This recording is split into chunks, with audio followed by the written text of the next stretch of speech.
Man, just sit there and shut up. This ain't no democracy. Yes, it is. No, it ain't. This is the United States. Your ass belong to me. They don't give a damn about you.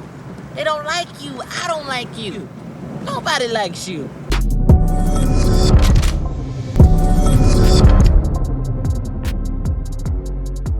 What's up, homie? How you doing, man? Living the dream, brother. Happy Labor Day. I see, though, you're working like me. Happy Labor Day. Yeah. Hey, man. Like, What's Labor Day? This is team never quit. All right. Yeah. This is team hustle and grind, no sleep. So talk to us about some of the recent polling trends. We spent I see we have quite a bit here. Your favorite friend, your dear buddy, Nate Silver, being just a real stinger for libs. Somehow they hate Nate Silver now because he continues to say that President Trump is likely to win. Is he right? I know you also hate Nate Silver, maybe for different professional reasons. Yeah, I just think he's the worst thing to happen to the polling industry. You know, he's a complete con artist.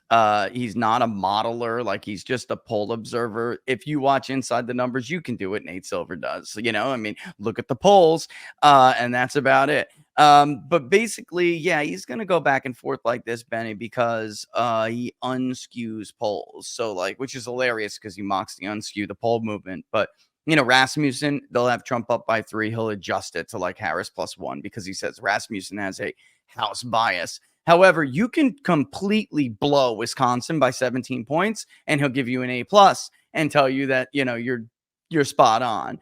But it should be concerning for liberals because if this guy can't fudge it, then they're in trouble. And then, to be real, there was a response bias that I tried to bring up, and now every pollster's pretending like they agreed immediately with me, which is hilarious. It's quite lonely over here when you do the things that I do, right? And they only come around when they really have no choice but to come around because everyone can see it. And what happened is that like certain Democratic groups, and for us, it's like Democratic older Black women who are more loyal to the Democratic Party, they were under a rock, you know, when Biden was a walking corpse, and now they're not under a rock anymore. And Democrats want to take polls again. And we're starting to see an environment that's like 2020. And that's really, though, what should concern Democrats, not give them jubilation when they see an IBD +3 advantage, because they know what I'm about to say is true. Their internal polling, which does detailed stratification, and they set quotas to make sure that they don't, well, you can't avoid the response bias, but you can minimize it. Their polling is not good. Their polling is bad for her. They know it, and I know it because I've seen it. All right. And I see it a lot, basically on a consistent basis. And there's just no bounds for her at the convention. And that matters because Hillary Clinton came out of the convention in our polling with a 5-point bump, which, by the way, took about 4 or 5 days to even happen. So like these morning console polls that are like post-convention, it was 6 hours later, Benny, you know, and they're like post-convention poll. Dude, you suck. You know you suck. Stop it. You're just like clickbait for Bloomberg News. It's not like legitimate polling. You can't do that. Public opinion doesn't move like that. It doesn't act that way, you know. But Biden got a 7-point bump in the Epoch Times big data poll that we did. He got a 7-point bump. She got nothing. 0. Zilch. So considering Donald Trump's past, tendencies to outperform the polls, you're in trouble. I mean, so like, let's get back to planet Earth now. You know, let's put aside like the Kamala +10s in Michigan they pumped out, which are garbage. The good pollsters, the ones that have done a decent job, see this as like bad news for her. And it is because, you know, I hate to burst everyone's bubble, but the New York Times poll will be wrong. All right. Trump is not going to win the white working class by 10 points. That's a response bias, and they know it. Nate Cohn knows it, you know, so that's why they were wrong last time, and they'd be wrong again if the election was today. So you're saying that Kamala Harris has reached peak. Peak of the sugar high, the peak of the diabetes type 2, high fructose corn syrup that they can pump into everyone's veins. You're saying that this is the ceiling. And yeah. No. Oh, go ahead. Sorry. Yeah, please. And can you talk us through that? Yeah, I do think I think that's it, and I think one of the things that are going to blunt that any real movement to her, and again, one group I could point to, which is definitely made it a closer race than it was before with Biden, is that group of black voters over the age of 45, particularly women, and then you have some more younger liberal men. So we're always hearing about suburban women, but actually those are not the groups that you're seeing this immense movement with. Those are the groups that you're seeing response bias with, but the younger white, I love abortion, educated beyond his necessity liberal male who lives in Dane County, Wisconsin, like that guy stopped sipping his latte and said, okay, I'm gonna vote, right? That guy. He stopped choking on his boba, bro, and he's gonna make sure he mails in his ballot. Like, that's the difference in this race now. But that all being said, it's really not enough, because the real swing voter, and this is what I would point to, the real swing voter who said, I voted for Joe Biden in 2020, but now I'm going to vote for Donald Trump, is Hmm. still twice as many as those who say they voted for Donald Trump and now they're going to vote for Kamala Harris. Like, guys, don't be surprised if Kamala does worse with white working class people in the Rust Belt than Hillary Clinton does. I mean, just think about it for a second. Use your brains. All right. I mean, she has no renown. She's way to the left of Hillary Clinton. At least Hillary pretended to be a Christian. Like, these people do vote on these values, okay? Like, contrary to what people think and talk about and obsess with in the polls. They will look at Kamala and Tim Walz and say, I think this may be a little bit too much for me. By the way, I'm not the only one. I mean, Minnesota's favorite poll for KTSU was Kamala plus 10 a few weeks ago. It's now Kamala plus 5. Listen, I've been around a while. I remember this. This looks mighty familiar to me. All right. I remember when that very poll, did the same thing in Minnesota, and that was against Hillary Clinton. And we polled it. We saw it was closer than it should have been. The guy almost carried it. Like a little push, Benny, and Minnesota would have went, like a little, Wow. and it would have went. But he rightfully focused on the other three. They were easier lifts, but he could have carried it. I mean, it looks that way to me. This is what it reminds me of. So I want to talk to you about two phenomenons that you've been hitting pretty hard, which is the RFK, Tulsi Gabbard endorsements, also black males supporting President Trump.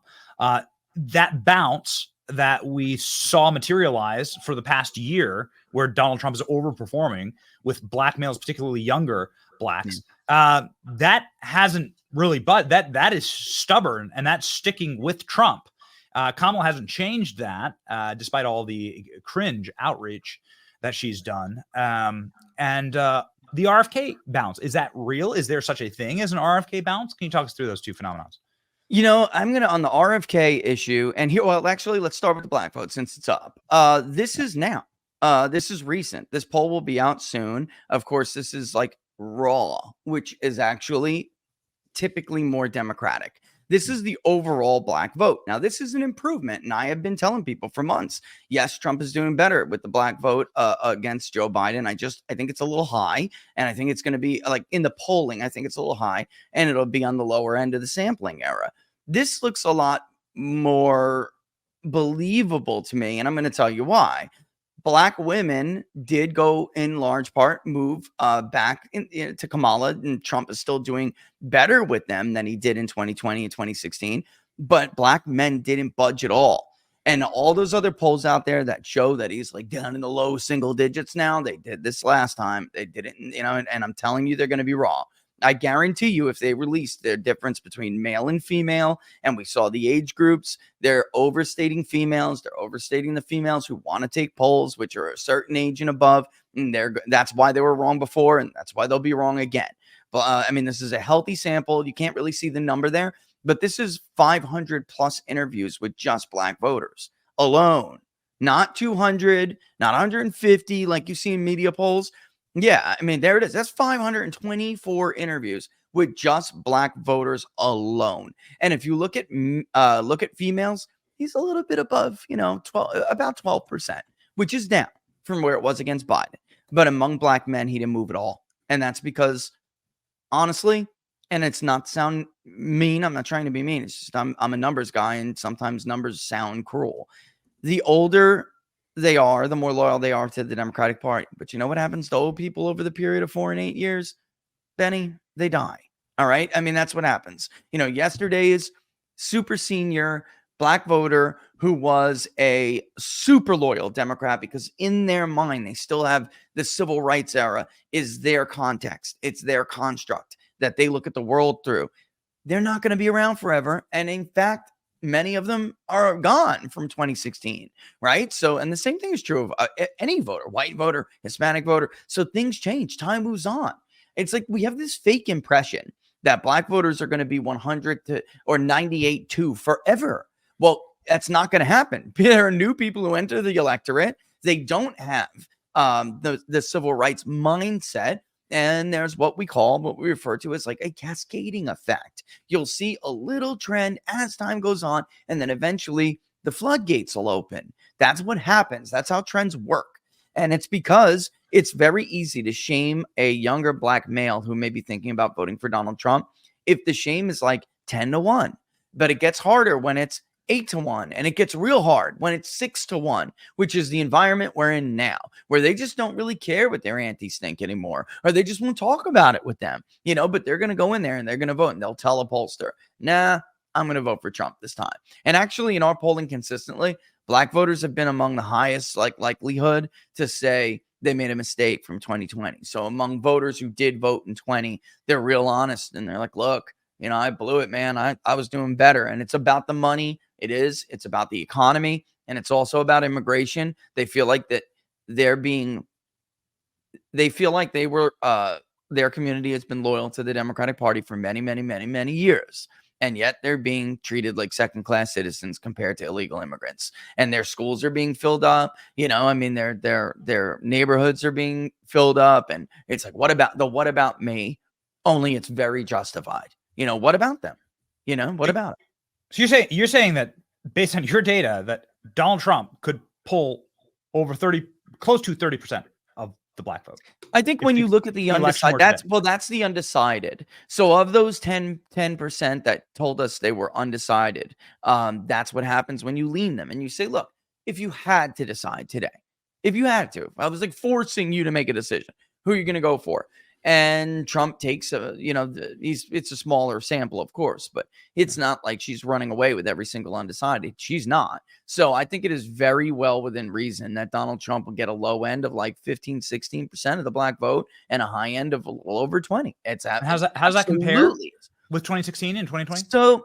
So he got, let's say if you look at the voter validated surveys, he only got around 10% of the black vote in 2020, which was up from 2016 because he did better than Romney, but he's still largely shut out. Hillary had a deep relationship with the black community, and she put the work in over decades. So she got, not like Obama, but certainly an overperformance. But then in 2020, you could see that cracking, and many of us talked about the black male voter, especially younger voters. But in truth, Trump did better with black women in 2022, and had he won the election, we all would have been obsessed over it, because black women voted higher rates than men. In 2016, they were almost parity, but in 2020, black women voted a little bit higher rate.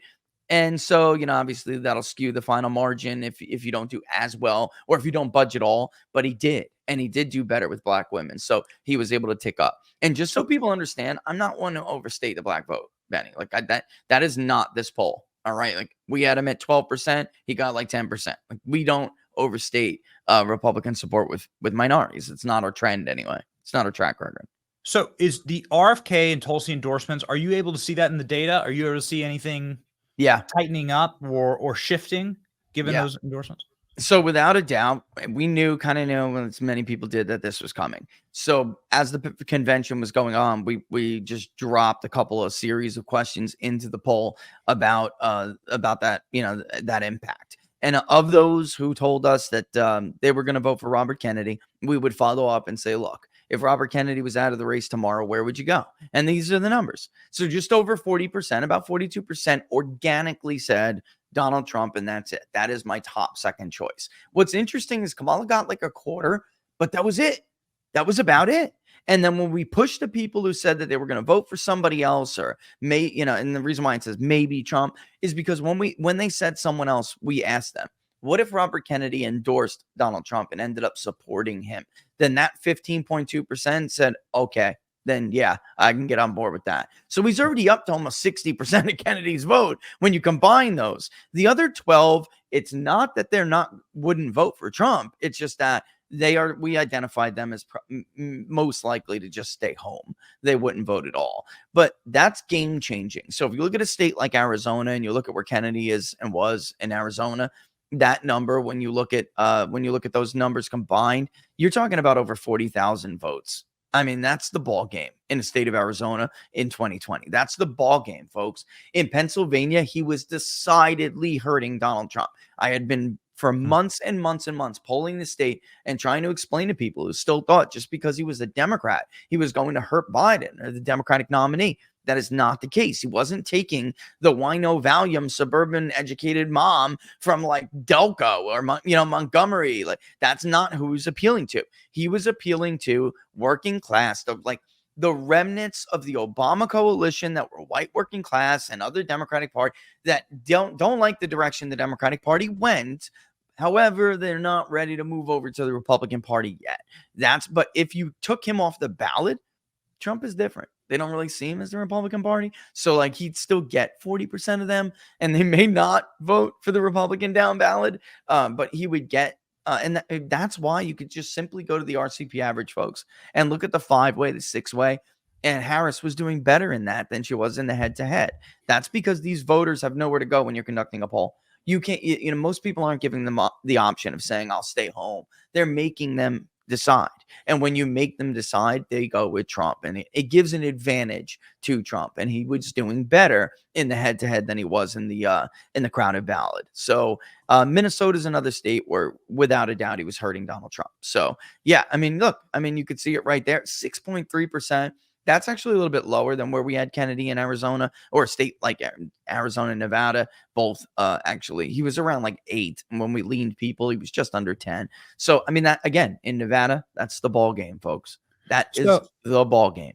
So we have a lot of polls coming out this morning showing that Trump's up by a point or two across swing states. Trafalgar, I know Rasmussen. You're saying that Kamala Harris, do not be shocked when Kamala Harris winds up a week from now after the debate at where Biden was, where you're looking at 5 and 10 point gaps in swing states. And can you talk us through that? I think that Kamala could do better in national polling and even in the national vote than Biden was gearing up to do, because there are just certain really deep blue areas where she's going to, it's not a core walking corpse anymore. So they're going to get off their couch and they're going to vote, or they're going to mail in a ballot. However, that still will not help her with the voters that Biden was suffering with in like the northern Midwest and the Sun Belt states. They thought when they got in this race that their path would be through the Sun Belt and then plucking off, of course, what they thought at the time. Pennsylvania would be the easiest, but they even know in their own polling, she's down in Pennsylvania. And I'm going to blow the lid off of it. If I'm wrong, Kamala, you can release your poll right now and you can put it out on Twitter and show everybody that you're up in your polling, but that's not the case. So you can't do that, right? So you would drop it and it would say what? Trump plus almost 2, right? Because just saw it. So anyway, basically I'm telling you, they know this. And, there's like an environment that was giving her, it's like a high, and the response bias bloated her numbers. And when this dust settles, she could have a great debate performance, Benny, but the truth is debates don't really have a tremendous impact. There are 2 that will be added to the history books where they did. One was Ronald Reagan, of course, in his single debate against Jimmy Carter. And that's something that people like me and sophologists talk about all the time. But the other one is going to be Joe Biden, just having a complete mental breakdown on TV because it was an emperor has no clothes moment. Look at the interview she did with Dana, whatever, Bash from CNN. If they taped almost an hour worth of footage, you're in this business. If they taped almost an hour worth of footage, all right, and they're only going to release 30 something minutes, and those 30 something minutes are awful because they and Democrats really felt like in order to stop what I'm saying from happening in a couple of weeks, she needed a knockout CNN interview. She didn't put it up. How bad is the rest of that interview if that's the section we got, Benny. You know what I'm saying? Like, think about that for a second. How bad is it? Release the tapes. Release the tapes. Yeah. So that makes my confidence level a lot less that she's going to go out there and knock this out of the park when it comes to the debate. She would need something. Even Biden was considered to have done significantly better. But what happened in the post-Labor Day environment? Trump just kept closing and closing. He's a very strong closer. I mean, yes, past his prologue, but it doesn't necessarily it doesn't guarantee that, you know, past will be prologue. But damn, I mean, if you're the Democratic nominee, do you not want to be 10 points ahead of Donald Trump right now? You know how this goes. You know how this closes. By mid-September, your lead is fading. By October, you got your push polls and your Biden plus 17s that are trying to still give people something to snort up their nose, right, to keep them going another couple of weeks. But it doesn't happen. And then come election day, this huge swarm of people will come to the polls, crawling across broken glass. They'll walk over the hot lava just to get to the damn voting booth to vote for this guy. So, yeah, that's what I'm telling you is going to happen in a couple weeks. Mark my words. Wow. And actually, it already is. You know, it already, I mean, in our polling, it already is. The high is gone. It's gone. So it's going to be very, very interesting to watch this debate. It's going to be very interesting to watch Trump close. I just don't know. I don't know how you psyop enough people to believe that Kamala Harris wasn't in charge for the last 4 years. People didn't like the way things were going under Biden, and people don't like it because they know that Kamala Harris ran with Biden. I don't know how they sell that message. I guess there's enough smooth brain people that can just like forget and do the Men in Black flashy thing, and where it's like Kamala was never vice president. She's gonna change it all. I don't think it's gonna work, man. I don't think it's gonna work. I'm with you, and I tend to agree. Yeah, I mean, we'll see. We'll see. But I have faith in my countrymen, and you're one of them, Rich. And everybody needs to go follow Rich, Big Data Poll. And this is obviously the man who brings clarity to all polls. Follow him on X. He has a spectacular following there. Almost 300,000 Americans cannot coming up on it. Come on, baby. Push me over, guys. Let's go. Rock and roll. Follow Rich, and I think I'm gonna call you the People's Pundit from now on. Rich, I love Rich Barris, but man, the People's Pundit branding was. I honestly can't remember. Laura takes credit for it. Laura says she takes credit for it, but somebody had said it, and she said, I whispered that to them. I'm like, all right. I mean, it's been so many years now. I honestly can't remember. I'll let her take credit. We'll go from there. Remember, Kamala Harris was never vice president. Remember. right. Thank you, Rich. All the best, brother. All the best.